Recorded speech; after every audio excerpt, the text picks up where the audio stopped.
Okay, my name is Corey. Welcome to my channel. I don't know if this is going to be included in a vlog, and maybe it's on video. We'll see. But I thought I'd get on here and talk about how I got pregnant with PCOS. And, well, actually, no, let me not. Because it was like, I thought about doing a video about how I got pregnant with PCOS. I've started this video about how I got pregnant with PCOS. And it wasn't even like I was trying to get pregnant with my PCOS diagnosis. I just had started losing weight. That's like really all that had happened. I started losing weight. And it was like as soon as I lost 50 pounds, I was pregnant. And that's pretty much just how it went. I got diagnosed with PCOS when I was 14. No. I got diagnosed when I was like 14 going on 15. I want to say I was 15 though when like I officially got the diagnosis though. Well, I was 15 when I was put on birth control. And I remember when I was in like middle school and high school, I would get like these really intense period cramps. Like will have me doubled over in pain period cramps. And I couldn't do shit with myself. And so, sorry, there's like someone in the car next to me. But yeah, I would have like these really intense period cramps and I would be in so much pain, it would be hard for me to get up and do anything. And that's what initially had me go to see a gynecologist. And so when I saw a gynecologist, I went over like the different symptoms and stuff I was having. Mainly my periods being irregular. Excuse me, instead of saying periods, I'm gonna say cycles. So with my cycles being irregular, and when I do have one, because I would go like 3 months without having a cycle, and then I would have a cycle that lasted for 2 months, and then I would get a cycle every month, and then it would stop, and I could go like 6 months without having one, and then I would have one that lasted for 3 months, and it would be like heavy bleeding. It was becoming really intense, and my period cramps were really intense. And that's what made me go to the doctor. And I was telling my doctor about all of this. She had me do a glucose test where you drink that like really sugary drink and they check your blood sugar an hour afterwards. And I had to go through that process. And I was having to go through like a series of blood work because it was like my thyroids were swollen. So they had me go see a thyroid specialist, and then they were doing blood work on me to see about like why my cycles were set up the way that they were. And so it was like at one point in life I was getting blood work done like every month for like 2 years, and it was just really annoying. But I got diagnosed with PCOS when I was like 17. Yeah, I want to say when I was about 17, I had got was I 17? No, I had just turned 18. But I remember it was like I lost my virginity when I was 17, but I lost my virginity like a month before. Not even a month before, let me back up. I lost my virginity like a week or so before my 18th birthday. My birthday is June 6th. I lost my my virginity on like Memorial Day. And so, yeah. So like a week and a half. Anyways, besides the point, I had to get an ultrasound done, and I remember I had been telling my gynecologist that I was a virgin or whatever. She did my ultrasound, and of course she was able to see that I was not. And through that ultrasound they saw that I had cysts on my ovaries. And so at that point it was like, because I had PCOS, I was hearing that was a form of infertility, and the fact that I was having cysts on my ovaries, I just assumed that I was infertile. But of course I had to do the birth control in order to be able, at the time that was the only way to manage my PCOS. I don't know if they switched anything up. I haven't even really had my PCOS checked since then. It was like I got that diagnosis and we ran with it. But yeah, so I had started off on the pill. I was on the pill for a while, but I'm not good at taking something at the same time every day. I cannot keep up with it. They were always like, oh, like taking me to brush your teeth, but then my schedule would change. I would set an alarm and miss it, or I switched bags and didn't have it, whatever have you. So I went from the pill to the patch, and I did the patch for a little bit, but I was having to put it on like the back part, like the back lower back by like my hip, and my pants would end up like rubbing against it and it would come off. And so that didn't last long. I think I only did that one for about like 3 to 4 months, and it kind of found out it was only effective for women who were weighed up to like 175, and I've always been in like the 2s at the minimum since I was in high school. So that didn't work. And after the patch, it was like my doctor was like, well, you're not going to keep up with the pill. The patch is not you're not a good candidate for the patch, really. And it's not working anyway because of my pants and stuff. Excuse me. That's when she had referred for me to do the Nexplanon, which is the implant in my arm. And that was perfect for me because it was like I didn't have to keep up with it. It wasn't something that I had to check for every day. It lasted for 3 years. And it was right up my alley. So I did the Nexplanon. And the first round I had it for 3 years. That lasted me from when I was about, because I think at that point I was about 20. By the time I got on the Nexplanon, I was about 20 years old. And so that lasted me till I was about 23. And then around the time I was 23, I renewed it. And then at that point, it was like, I felt like it was messing with my hormones. Because all my feelings felt really intense. Like, I wasn't happy, I was ecstatic. I wasn't upset, I was angry. Everything just seemed huge. All my problems seemed really big. Like a small problem would be a mountain for me, and I would feel it so intensely. It was a lot. It was a lot. And I was just like, oh yeah, this is messing with my hormones. I don't like it. Never mind, I'm drinking like 8 cups of coffee a day, smoking hella weed, smoking cigarettes. My sleep schedule was all over the place because I was constantly going out, living well beyond my means. Like I took none of the dumb decisions I was making into consideration as to why my stress levels or my emotions were so out of whack. It was the birth control. Because it's like, if I took everything else into consideration, that means that I had to start cutting shit out, and I wasn't at that point yet in life. Anyway, that's a whole nother story. But I got off the Nexplanon for a little bit.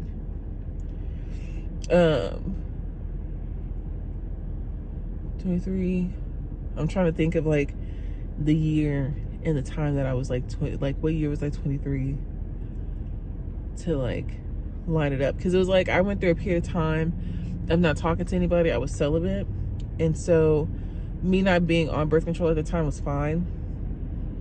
But then I broke my celibacy and started being intimate with people again and having partners. And when that happened, I went ahead and got back on the birth control. Yeah, so I went through a period of time of not being on it, and it was okay.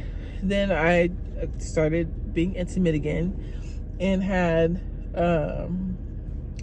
some risky business happen. Thankfully, nothing came of that, but I was like, I need to go ahead and get back on it. And so I was like, I had the Nexplanon for a little bit, but I only kept it in for like a year, and I took it out, and I was like, I just don't want to go back to this. Because I did notice a difference, like a slight difference, when I had took it out of my arm. But that was not the full cause of what was going on with me. So when I put the implant back in, like I had a spike in my emotions. So I took it back out, and I went a stretch without having any birth control. And then I decided to just go ahead and go back to the pill. And I did that for a little bit. And that was my last form of birth control that I was on. And then, like when Isaac and I had first started like talking and being intimate with each other, I was on the pill. And then when him and I moved into our first apartment, I decided again that I was just not going to do birth control. And he was supportive of that. And so we just went from there. And then, but when I made the decision to not be on birth control anymore, like period, when I was with Isaac, it was us playing Russian roulette for like 2.5 years. It was like every month was a gamble. Every month we did not know. And because I'm like, was no longer on birth control again, it was And my cycles were irregular again. It was kind of like every month. It was just kind of like, if it happens, it happens. If it doesn't, it doesn't.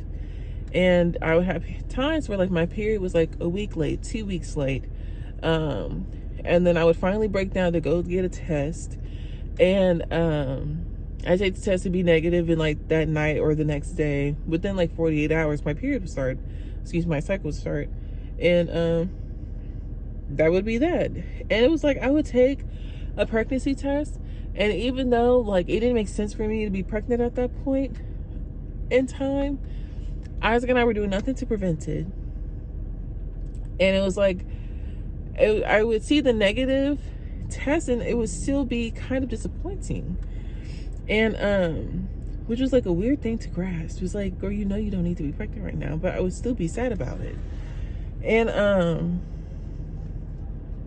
yeah. So we were in the apartment, went through that entire time, never got pregnant. And then we moved into the house that we're in now. And around September of 2021, my cousin had passed away.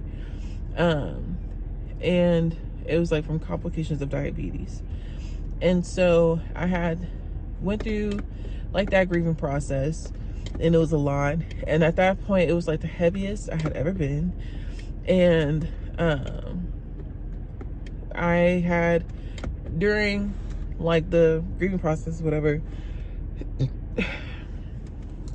during that time period, my mom had asked if I could help be an assistant of hers.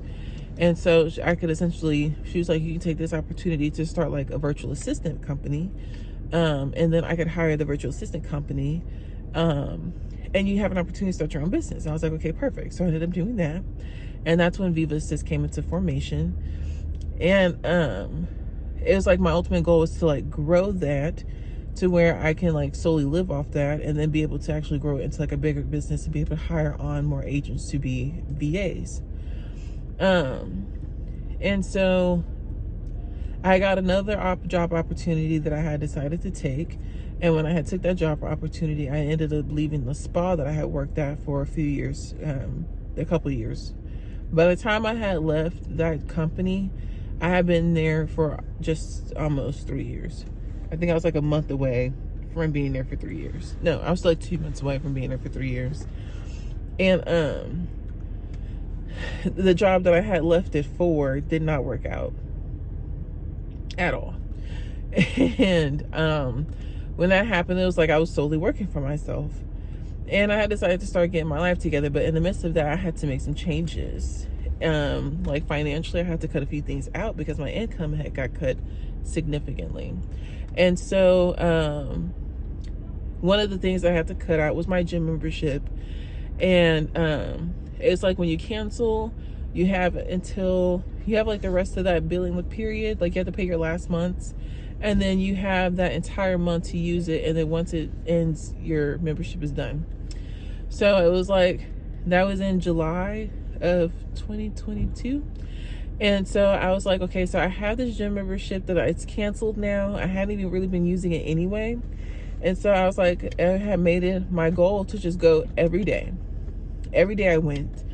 And my favorite machine was the elliptical. So I would go and do the elliptical. At first it was for 30 minutes, and then I challenged myself to do it for 45 minutes. And then eventually I made my way up to an hour. And then it was just a matter of like figuring out the max amount of mileage I could cover within an hour. And at one point I was able to hit like 5.5 miles in an hour time span. And so I just kept doing that, and I felt really good. I was losing weight. Excuse me. Yeah, I was losing weight. I could like see my shape coming in. I was seeing like changes in my body, and it was really cool.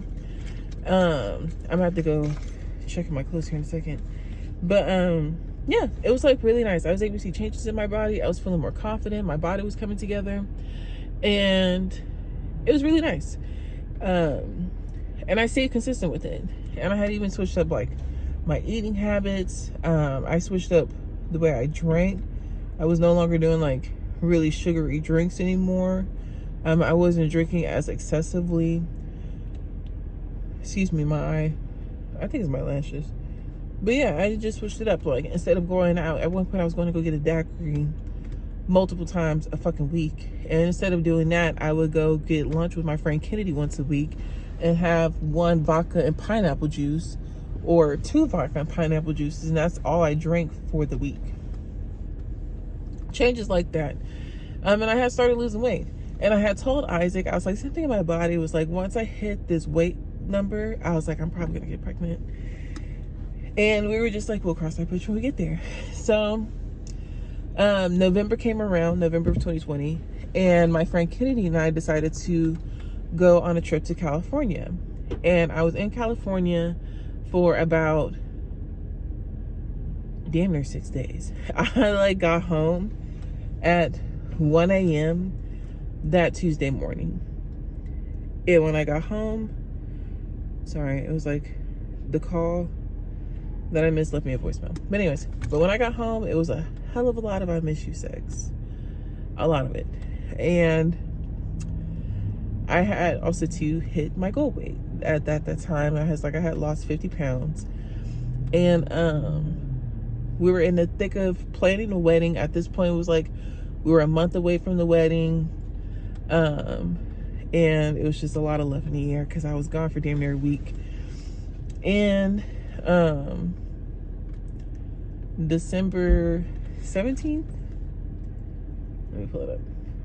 Has it been 3 months exactly? Yep, December 17th, we had did a soft opening for this business my mom and I were opening. And at that soft opening, it was like I had me a couple of drinks after everything was done, and I had me a little edible. I was feeling good. Our soft opening went really well. We were getting a lot of good feedback. And the next morning, my tracker, because I track my period through a little tracker app, it was saying that my period was like a day late and to just go ahead and take a test. And I had already had like a little dollar test in my nightstand from before. And so I was like, fuck it, I'll take it. It'll be the situation like before. I'll take the test, it'll come back negative, my period started. And that shit popped up positive so motherfucking fast. Oh, it was like as soon as my pee went across the strip, it was positive. And it was like something in my life has changed. And so it wasn't like me purposefully trying to get pregnant. It was just me making these changes in my lifestyle in general, which at that time was inspired by the fact that my cousin had passed away. And it was like, that was like my motivation for me to get my shit together. Fortunately, I've fallen off of that. I'm aware that I need to get back on it. I haven't gotten back in that mindset. Especially at first, when I first got pregnant, I was like, oh, I'm not going to let this baby slow me down. I'm going to continue to push through and like reach my goals and all this other stuff. And I have slowed down massively. My energy levels have been in the negative most days. When I do have energy, it's focused on somewhere else. My appetite has changed. I found myself eating more. But I'm also too like getting deeper into like my second trimester. I don't know if that's why I'm having such an appetite change. Excuse me. But yeah, it wasn't like I went into the situation with okay, I need to do this so that way I can conceive a baby. It was just I started consciously making the changes necessary to get my body healthy. And because I was doing that, it set my body up to be in a state to be able to conceive. And here I am. I'm officially 18 weeks pregnant. And it's been a really cool process so far. Compared to what I've heard of other women, I've had it pretty easy. I've only physically gotten sick about 3 or 4 times in the past 18 weeks. The biggest thing is like I can't really get comfortable when sleeping. And I think if I stretched more, it would help with that. It's been pretty chill. I'm starting to reach a point where I can like feel him move around, and that's been fascinating. Yeah, I do notice I don't like being pregnant. I don't like it. But I'm very grateful that I'm able to experience this, because I went so long thinking that I couldn't. I went so long thinking that I couldn't. So it's really, and I was reaching the point where I was praying about it, and praying to be able to experience this. So I'm just very grateful that I am able to, and so far it's been successful and everything is healthy. I'm healthy and the baby's healthy. I do my anatomy scan next month, and I'm really excited to be able to see his entire body. But yeah, that is my story. And yeah, if you could like, comment, and subscribe, and I'll catch y'all in the next one.